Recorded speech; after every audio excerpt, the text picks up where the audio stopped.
السلام عليكم ورحمة الله. أنا أميرة مشعل ودي قناتي تكات أميرة في المطبخ. النهاردة هنعمل إن شاء الله صوابع زينب بالشكل الجميل ده.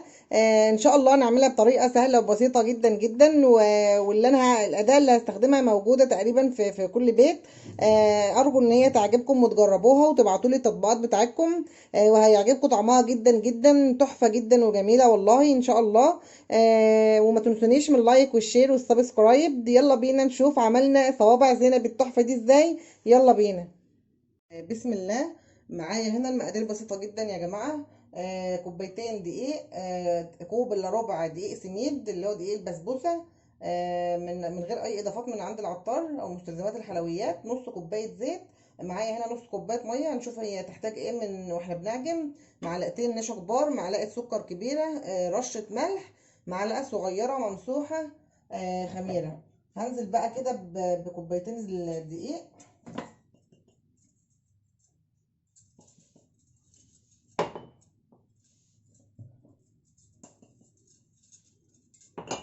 وعليهم السميد، وعليهم النشا والخميرة ورشة الملح والسكر.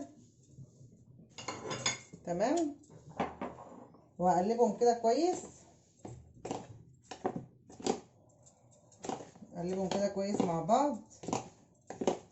وبعدين هنزل بنص كوباية الزيت، واحط بقى المية وابدأ اعجن فيها. سهلة جدا وجميلة وطعمها تحفة، يعني والله طعمها احسن من طعم البسبوسة كمان، وسريعة وجميلة جدا.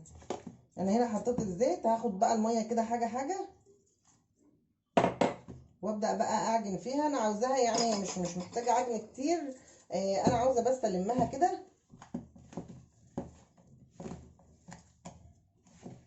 هلمها بس كده.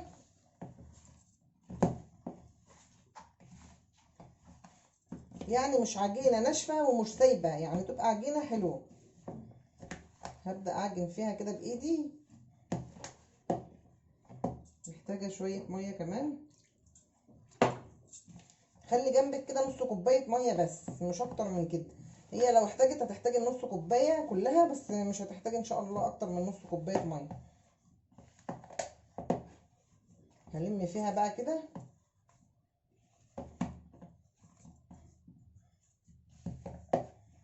محتاجة كمان مية، هحط كده النص كوباية كلها والم فيها. هعجن فيها كده والم فيها. هي هنا لمت معايا يا جماعة اهي، ما خدتش اكتر من نص كوباية المية. عجينة حلوة. شايفين القوام بتاعها. حلوة طرية كده، بس مش ناشفة ومش طرية قوي. يعني هي نص كوباية مية. حتى انا هي لمت، حتى اللي في ايدي لمته. هي خلاص كده. والمقادير هتبقى مظبوطة جدا. بس يعني نص كوباية المية حطي انتي حاجة حاجة حسب احتياجك، ما تحطهاش كلها مرة واحدة. انا بس هسيبها ترتاح ربع ساعة، مش محتاجاها ان هي تخمر، بس هي ترتاح ربع ساعة. ونشكلها بقى احنا مع بعض ربع ساعة بس ونشكلها مع بعض.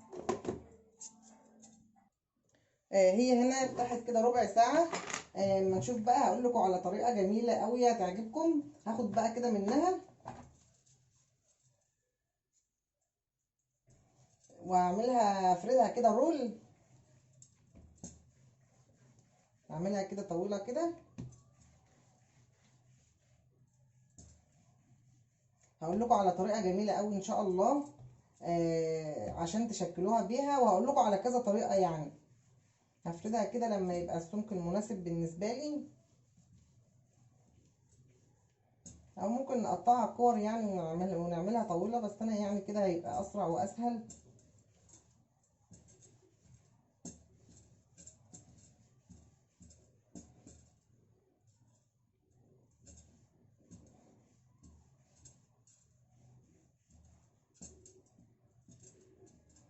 تقريبا كده هيبقى في الحجم ده كده. هقطعها بقى حسب ما انا عاوزاها، يعني تقريبا كده كويس. يعني عاوزاها كلها تبقى قد بعضها كده.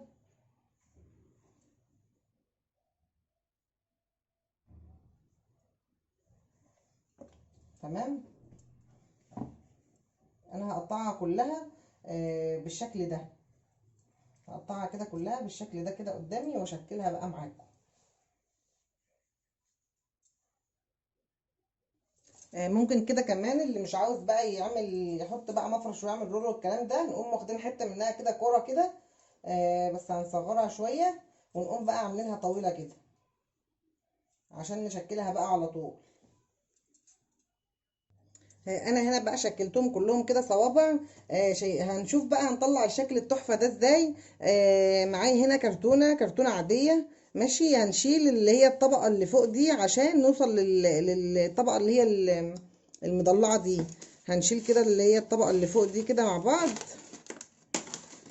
ده يا جماعة عند الحلويات، يعني عند الحلوانيات الكبار بيعملوا بالكرتونة دي. يعني هي بصراحة شكلها تحفة جدا وبتطلع ممتازة وشكلها جبار.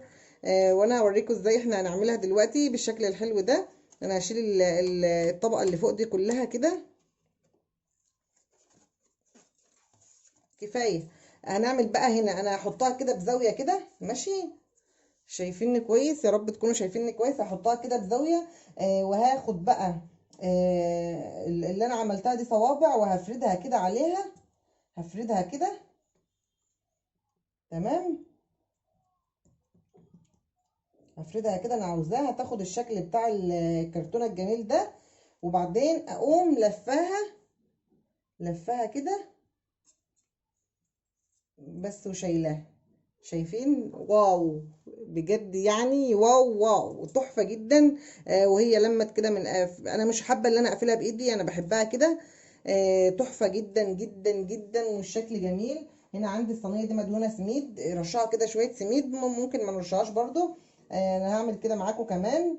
بفرد العجينة كده عليها. انا عاوزاها تاخد التضليعة التحفة اللي في الكرتونة دي. خلي بالكم انا عاملة الكرتونة بزاوية، ممكن اعدلها بس هيطلع الشكل تاني برضو جميل. هعملها برضو معاكم.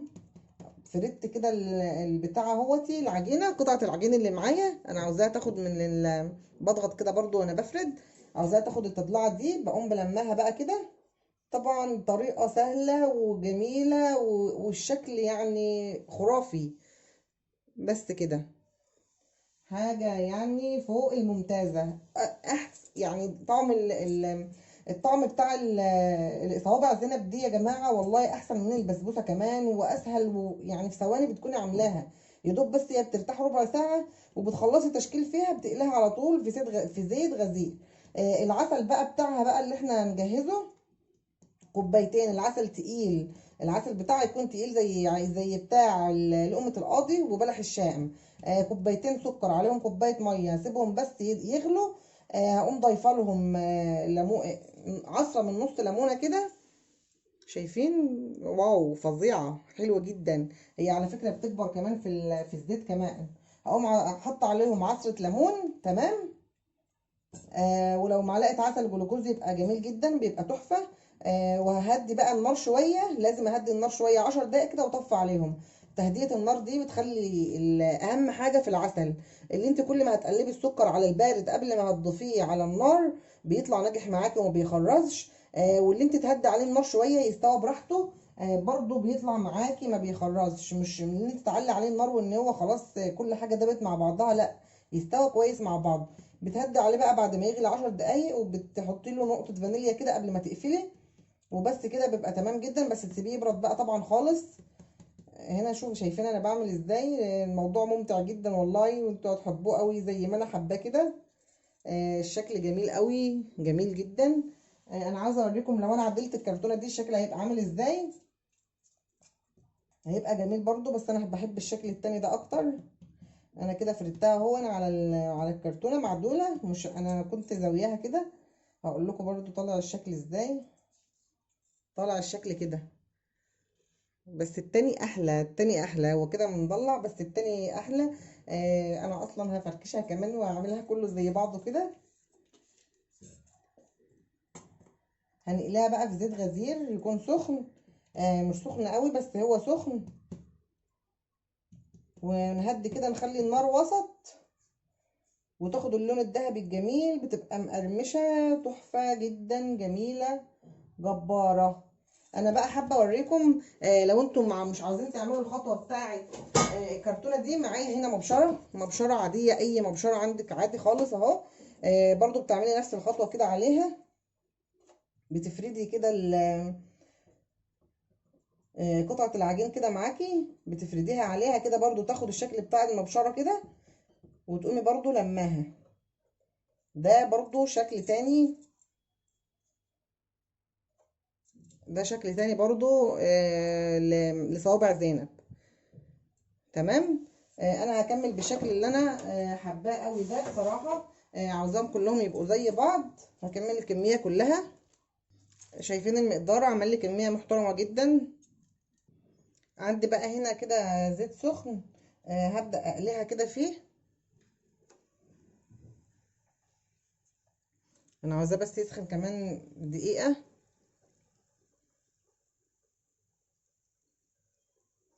وهدي عليها بقى شويه كده، هي لسه بتنفش كمان في الزيت. لازم تجربوها يا جماعه، حلوه قوي وهتعجبكم قوي ان شاء الله. حقيقي هي جميله جدا، طعمها جميل، بتبقى مقرمشه كده من بره وطريه شويه كده من جوه، بتبقى تحفه جدا.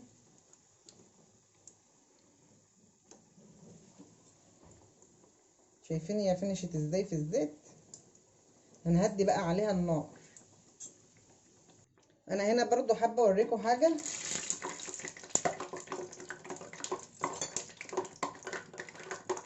شايفين هي فتحت شويه مني كده في الزيت.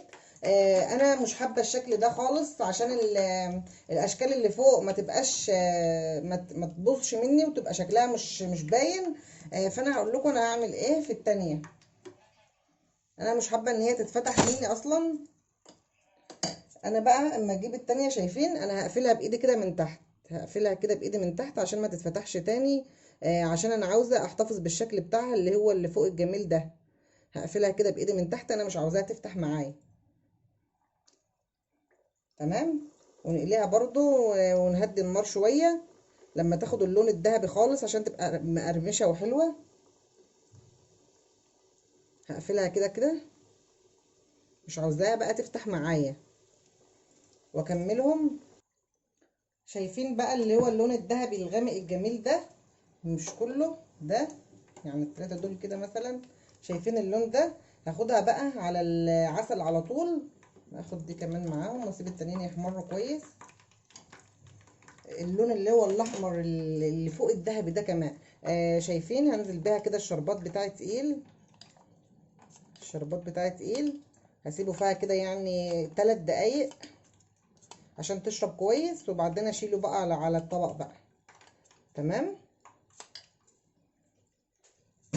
ونكمل برضو بقية الكمية. شايفين بقى الفرق بين دي والتانية؟ دي مقفولة، دي مقفولة اللي انا قفلتها بايدي مقفولة.